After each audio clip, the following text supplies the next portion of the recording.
कोई हरा नहीं सकता है या नहीं। सचिन तेंदुलकर को क्रिकेट का भगवान इसलिए बोला जाता है क्योंकि उन्होंने अपनी नॉलेज को बढ़ाया, पूरा कंप्लीट किया, तब जाके वो आज हर तरीके से हर कंडीशन के अंदर हर सिचुएशन में खेलना जानते हैं। उसी तरीके से जिंदगी भी एक खेल है।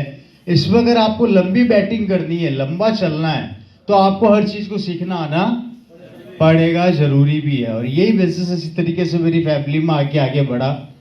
क्या देता है उस पर हम आगे डिस्कस करेंगे, कैसे जिंदगी को परिवर्तित करता है वो भी डिस्कस करेंगे। लेकिन उससे पहले मैं जानना चाहता हूं आप में से सपने कितने लोग देखते हैं? सारे देखते हैं। जिनके हाथ खड़े नहीं हुए वो सपने नहीं देखते, या शर्म आ रही कोई देख लेगा मेरा हाथ? देखिए, शर्माने का बिजनेस नहीं है, ईमानदारी से सारे हाथ खड़ा कीजिए। सपने कितने लोग देखते हैं? हेलो, अब आया ना मजा यार। क्यों भीड़ से अलग बन रहे हो हाल फिलहाल? Right sir. अच्छा, सपने देखते हो, सपने में हम क्या देखते हैं? एक सफल जिंदगी।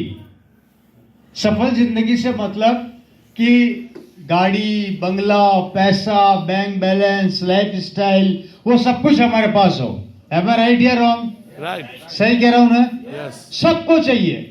आप 140 करोड़ की आबादी को पकड़ के अगर ये पूछोगे तो सबका एक ही जवाब है कि मेरे को ये जिंदगी चाहिए। अब प्रॉब्लम ये आती है कि क्या वो जिंदगी हमें मिल पाती है जो हम देखते हैं, सोचते हैं? क्यों नहीं मिलती? मेरे को आज भी याद है जब ये बच्चा, बेबी जिसके साथ मैंने फोटो लिया, ये बच्चा जब छोटा, मैं इस उम्र में था तो मेरे भी सपने थे। मैं थोड़ा बड़ा हुआ तो मेरे सपने भी बड़े हुए कि मेरे पास भी गाड़ी, बंगला, बैंक बैलेंस होगा। लेकिन प्रैक्टिकली जब मैं अपनी जिंदगी की दौड़ के अंदर एक उम्र में आया जहां पर मुझे ये पता लगा कि हकीकत के अंदर पैसा कमाना कितना मुश्किल काम है, उस दौड़ में मैं अकेला नहीं था। उस दौड़ में मुझे ये पता लगा कि किस तरीके से मार्केट में कंपटीशन और चैलेंजेस हैं। तो वो देखते देखते मेरी उम्र के साथ साथ मेरे सपने छोटे होते चले गए। क्या होते चले गए? छोटे होते चले गए। और आपके साथ भी शायद यही होता होगा कि उम्र तो हमारी जैसे जैसे बढ़ रही है, सपने वैसे वैसे छोटे हो रहे हैं। और जैसे हम छोटे थे, पहले सपने बड़े थे। दो कंडीशन है, बड़े थे तो सपने छोटे, छोटे थे तो सपने बड़े। तो जब बड़े हुए, समझ आई, तो सपने कहां चले गए?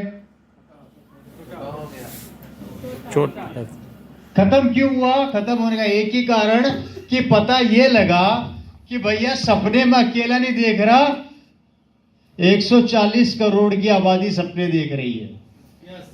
और जब ये पता लगा तो मुझे एक चीज समझ में आ गई कि इस दुनिया की दौड़ में मैं अकेला नहीं दौड़ रहा, मेरे जैसे खूब सारे दौड़ रहे हैं। और जिसका नतीजा क्या निकला? नतीजा क्या निकला? कंपटीशन पैदा हुआ। कंपटीशन, समझ गए? कंपटीशन पैदा हुआ। और जब कंपटीशन पैदा हुआ तो संघर्ष पैदा हुआ। और जब संघर्ष पैदा हुआ तो टेंशन पैदा हुई। और टेंशन पैदा हुई तो इंसान ने जिंदगी में समझौता करना चालू कर दिया। ठीक है साहब? सही कह रहा हूं, गलत कह रहा हूं? अब कैसे होता है? इस 140 करोड़ की आबादी में ये आदमी, इसके सपने बहुत बड़े थे, इसके पास डिग्रियां भी बहुत अच्छी थी, एजुकेशन भी बहुत अच्छी थी। Right sir? सही कह रहा हूं, गलत कह रहा हूं? ये आदमी था 1 लाख रुपए महीने का। कितने रुपए महीने का? इसने इतनी मेहनत करी कि 1 लाख रुपए का आदमी था। ये जहां पर भी काम करता है इसको 1 लाख की सैलरी मिल जाती। एक फैक्ट्री पे वैकेंसी निकली कि भैया हम तुम्हारे को 1 लाख रुपया दे देंगे, आ जाओ हमारे पास। ये आदमी वहां पर गया तो पता लगा ये अकेला नहीं था, इस जैसे और पहुंच गए। ये बोला भाई साहब मैं 90,000 में कर लूंगा, ये बोला मैं 80,000 में कर लूंगा, ये बोला मैं 70,000 में कर लूंगा, ये बोला मैं 60,000 में कर लूंगा। अब मुझे बताइए काम कितने को चाहिए था? एक आदमी को। ठीक है, लाख वाले आदमी ने एप्लीकेशन लगाई, लेकिन 60,000 वाला भी इतना ही पढ़ा लिखा था, वो 60,000 में करने को तैयार है। तो काम इसको मिलेगा या इसको मिलेगा? 60,000 को। इसको मिल गया। इसकी एजुकेशन डिग्री कहां गई? कहाँ गई? इसका अनुभव कहाँ गया? इसकी नॉलेज कहाँ गई? कंपनी को अच्छा चलो, ये तो पढ़ा लिखा है। एक क्लास के अंदर 100 बच्चे हैं, सारे इंटेलिजेंट होते हैं क्या? कितने होते हैं? 20%। कितने हुए? 100 के 20%, 20 बच्चे। ये 80 बच्चे अभी ये भी बाकी हैं, इनका क्या? जब पढ़े लिखों को काम नहीं मिल रहा तो ये बेचारे जिनके पास डिग्रियां नहीं है, नॉलेज नहीं है, अनुभव नहीं है, इनको कहां से मिलेगा? और जब इनको नहीं मिलेगा तो रेशो हमारी बेरोजगारी का बढ़ेगा या कम होगा? और जब बेरोजगारी का रेशो बढ़ेगा तो कंपटीशन पैदा होगा, और कंपटीशन पैदा होगा तो संघर्ष पैदा होगा, और संघर्ष पैदा होगा तो समझौता पैदा होगा, और समझौता पैदा होगा तो बेरोजगारी पैदा होगी, और जब बेरोजगारी पैदा होगी तो घर पर लड़ाइयां होगी, और जब घर पर लड़ाइयां होगी तो बाप बेटे का दुश्मन बन जाएगा, बेटा बाप का दुश्मन बन जाएगा, और ये हाल चलता रहा तो एक दिन वो परिवार ही खत्म हो जाएगा। अब मुझे बताइए जिंदगी में सुधार कैसे आएगा?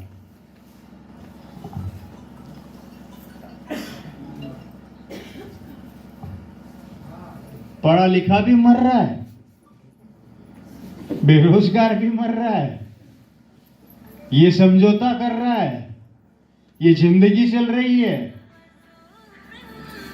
2024 2030 सारा काम ऑनलाइन हो जाएगा। क्या हो जाएगा? कंप्यूटराइज हो जाएगा, लैपटॉप मशीनें करेगी, ये टोटल कोलैप्स हो जाएंगे जितने आदमी है सारे के सारे, और ये काम करने लग जाएंगे। और आप सब फेसबुक के ऊपर वीडियो देखते हैं, झूठ मत बोलना। आजकल आप लोगों ने देख रखा होगा कि फसल काटने के लिए रोबोट आ गए ना? आपने देखा नहीं देखा? बैडमिंटन रोबोट खेल रहे हैं, खाना रोबोट बना रहे हैं, झाड़ू पोछा रोबोट कर रहे हैं, बर्तन रोबोट धो रहे हैं, घर में कोई भी छोटे मोटे काम है साले 24 घंटे करते रहते हैं, बैठते भी नहीं है। अब हमारा क्या होगा फिर? और 2030 के आंकड़े बोलते हैं हमारे देश की आबादी होगी 200 करोड़, और इस 200 करोड़ के अंदर सारा काम करेगी रोबोट एंड मशीन। समझ में आ रही है मेरी बात? और अगर ये सारा काम करेंगे तो हम क्या करेंगे?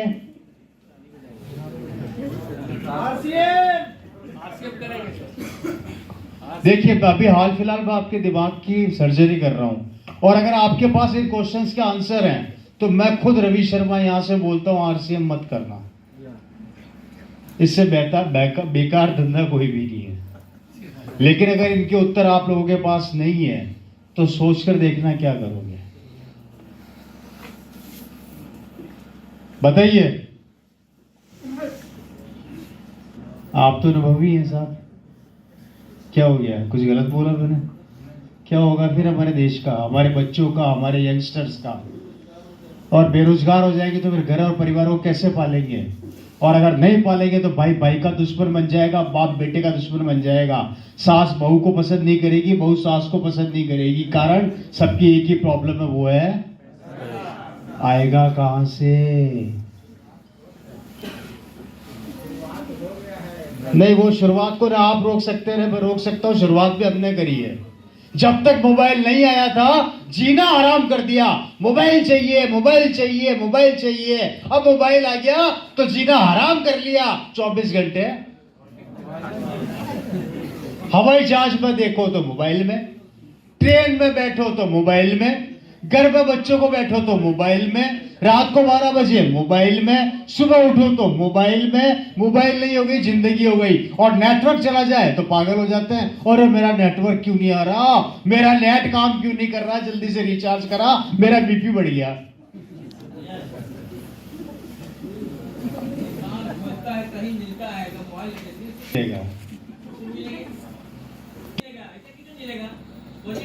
आप भी तो खोज का नतीजा हो। सब दुनिया में हर इंसान खोज कर रहा है, ये बड़ी बड़ी मशीनें खोज का नतीजा ही है। इसको जिंदगी में समझौता करना बोलते हैं। कारण जो मिल रहा है खुश हूं, जैसी चल रही है चलने दो। पैसे आज महीने के 10,000 आ रहे हैं, आने दो, 5 भी हो जाएंगे तो भी चलने दो, अपनी तो निकल जाएगी। अरे आपकी तो निकल जाएगी, पर आने वाली पीढ़ी का क्या होगा? बहुत सुंदर। और एक बुद्धिजीवी आदमी कभी भी अपने लिए काम नहीं करता, वो अपने परिवार और अपने बच्चों के लिए काम करता है, अगर बुद्धिजीवी है तो।